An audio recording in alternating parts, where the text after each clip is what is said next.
ഞങ്ങൾ നല്ല ആത്മവിശ്വാസത്തിനാണുള്ളത്.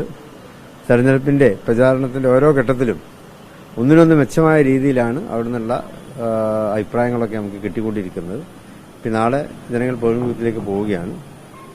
ഇതിപ്പോൾ കേരളം കാത്തിരിക്കുന്ന ഒരു തെരഞ്ഞെടുപ്പാണ്. സാധാരണ എല്ലാ തെരഞ്ഞെടുപ്പിനെ കുറിച്ച് ആലങ്കാരികമായിട്ട് നമ്മൾ പറയാറുണ്ട്. പക്ഷേ ഇതിപ്പോൾ യാഥാർത്ഥ്യമാണ്. നിലമ്പൂരിലെ ഉപതെരഞ്ഞെടുപ്പ് കേരളം കാത്തിരിക്കുന്ന ഒരു തെരഞ്ഞെടുപ്പ് വിധിയാണ് അവിടെ ഉണ്ടാകാൻ പോകുന്നത്. അത് UDF-ന് അനുകൂലമാണ്.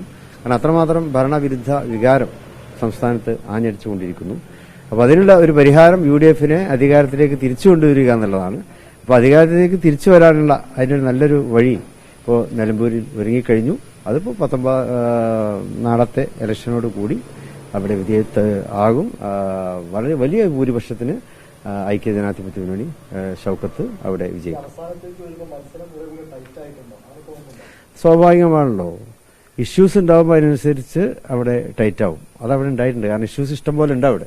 അപ്പം അത് UDF-ന് പ്രയോജനപ്പെടുത്താൻ കഴിഞ്ഞു എന്നുള്ളതാണ്. ഈ തെരഞ്ഞെടുപ്പിൽ ഉയർത്തി കാട്ടിയ പ്രശ്നങ്ങളെല്ലാം UDF-ന് അനുകൂലമായി ഞങ്ങൾക്ക് പ്രയോജനപ്പെടുത്തുവാൻ സാധിച്ചിട്ടുണ്ട്. ജമാഅത്തെ ഇസ്ലാമിയുമായി ബന്ധപ്പെട്ട പിന്തുണയായിരുന്നു വലിയ രീതിയിൽ LDF പ്രചാരണായുധമാക്കിയിരുന്നത് UDF-നെതിരായിട്ട്. അപ്പൊ അതൊക്കെ ജനങ്ങളിലേക്ക് കൃത്യമായി മറുപടി പറയാൻ പറ്റുമോ? വേണ്ടത്ര ഏശിയിട്ടില്ല. നനഞ്ഞ പടക്കം പോലെയായി.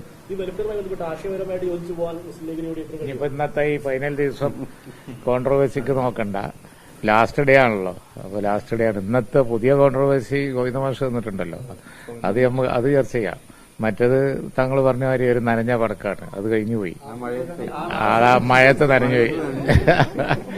ഇപ്പോ അതെ, ഇപ്പൊ കാര്യം വ്യക്തമായല്ലോ.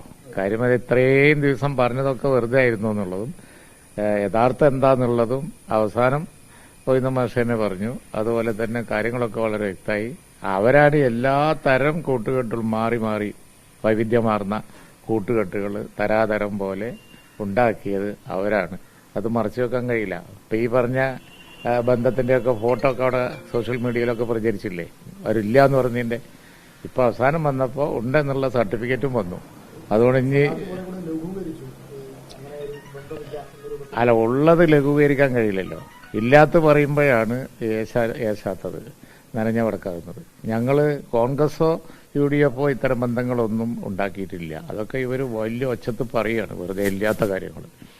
പക്ഷേ ഇത് ഉള്ള കാര്യമാണ്. ആ ഉള്ള കാര്യം ഇപ്പോ അവരുടെ പിന്നെ എല്ലാ കൂട്ടുകെട്ടിന്റെയും തെളിവുകൾ ഫോട്ടോ സഹിതം നാട്ടിലുണ്ട്. അതുകൊണ്ട് അവർക്ക് തുറന്ന് സമ്മതിക്കാതിരിക്കാൻ പറ്റില്ല. അതന്നെ ഗോവിന്ദ മാഷ് പറഞ്ഞത്. പറഞ്ഞതിനെന്താ മടി, ഉള്ളതാണല്ലോ എന്ന് പറഞ്ഞു.